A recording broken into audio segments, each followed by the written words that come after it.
Let's build a simple electromagnetic train.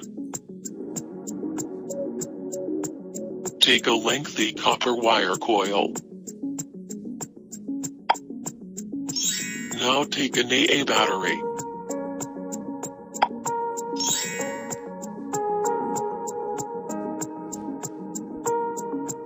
Now place 3 neodymium magnets on either side of the battery so that they stick to the battery.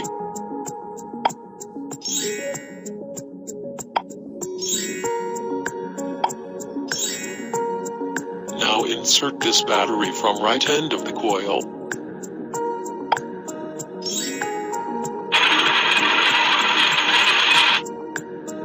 Wow! You see an electromagnetic train that just passed through this coil. Let's do it again.